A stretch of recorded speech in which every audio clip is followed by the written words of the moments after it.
ഉദരഫലം ദൈവത്തിന്റെ ദാനമാണ്. ദൈവം തന്ന തലമുറയെ കുറിച്ച് പരിശുദ്ധാത്മാവ് പറഞ്ഞു, ടെൻഷൻ വേണ്ട. ആരും സഹായിക്കാനില്ലാത്തപ്പോ മറിയയ്ക്ക് ടെൻഷൻ ഇല്ല. കാര്യം ദൈവം തന്നതാ, ദൈവം തന്നതാ, ദൈവം തന്നതാ. നമ്മൾ പലപ്പോഴും പിശാച് നിറയ്ക്കുന്ന ചിന്ത, ഇവരുടെ കാര്യം, മക്കളുടെ കാര്യം എങ്ങനെയാ, അവരുടെ കാര്യം എങ്ങനെയാ, അവരുടെ ഫീസ് എങ്ങനെയാ, അവരുടെ കാര്യങ്ങൾ എങ്ങനെയാ, അവരുടെ ഭാവി എങ്ങനെയാ. നസ്രയത്തിൽ നിന്ന് ബേത്ലഹേമിലേക്ക് പൂർണ്ണ ഗർഭിണിയായ മറിയുമായി യോസഫ് യാത്ര തിരിച്ചു. യാത്രകൾ ഒഴിവാക്കേണ്ട സമയത്ത് നല്ലൊരു ദീർഘദൂരമായ യാത്ര. നേരത്തെ ബുക്ക് ചെയ്ത് പോകാൻ ഹോട്ടലുകളോ കാര്യങ്ങളോ ഒന്നുമില്ല. പോകുന്ന സ്ഥലത്ത് പൂർണ്ണ ഗർഭിണിയായ മറിയയ്ക്ക് വിശ്രമിക്കാൻ സ്ഥലമില്ല. പ്രസവം എടുത്തു, പലയിടത്ത് തിരക്കി കാണും.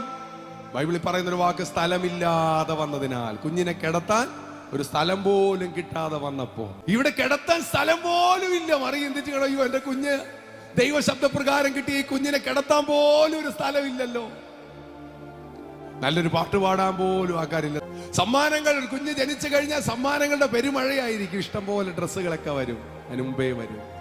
മറിയെ സംബന്ധിച്ച് കടന്നു പോകുന്ന ടെൻഷൻ, കടന്നു പോകുന്ന കഷ്ടത, ആ കുഞ്ഞായിരുന്ന യേശുവിനെ സംബന്ധിച്ച് ആരുമില്ല. അങ്ങനെ കാര്യത്തിന് തെരഞ്ഞു നോക്കാൻ, തിരിഞ്ഞു വരാൻ നോക്കാൻ, ഒരു കൺഗ്രാജുലേഷൻ പറയാൻ, ഒരു സമ്മാനം കൊടുക്കാൻ ആരുമില്ല.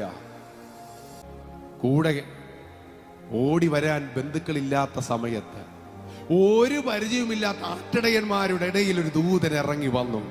ആട്ടിടയന്മാരോട് പറയാ, നിങ്ങളുടെ ഡ്യൂട്ടി ഇവിടെ നിർത്തിയിട്ട് കുറച്ചു മണിക്കൂർ ഒരു ഷിഫ്റ്റ് വർക്ക് ഞാൻ നിങ്ങൾക്ക് തരാൻ പോവാ, നേരെ യാത്ര ചെയ്തോ മറിയുടെയും യോസഫിന്റെ അടുക്കലേക്ക് പോകുക.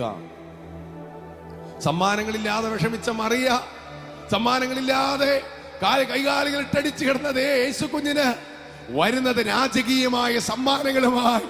നാളുകളായി കാത്തിരുന്ന വിദ്വാൻമാർ പൊന്ന്, മൂര്, കുന്തിരിക്കവുമായി.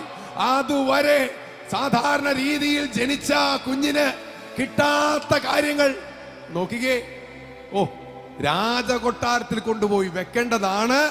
യേശു കുഞ്ഞ് സാധാരണമായി കിടക്കുന്ന സ്ഥലത്തേക്ക് വിദ്വാൻമാർ തേടി വന്നത്. പാട്ടുപാടാൻ കൊയറില്ല, ഓഡിയോ ഇല്ല, പക്ഷെ പാട്ടുപാടാൻ ദൂതന്മാർ ഇറങ്ങി വന്നു. പാട്ടുപാടാൻ ദൂതന്മാർ ഇറങ്ങി വന്നു പറഞ്ഞു, അത്യുന്നതങ്ങളിൽ ദൈവത്തിന് മഹത്വം, ഭൂമിയിൽ ദൈവപ്രസാദമുള്ള മനുഷ്യർക്ക് സമാധാനം.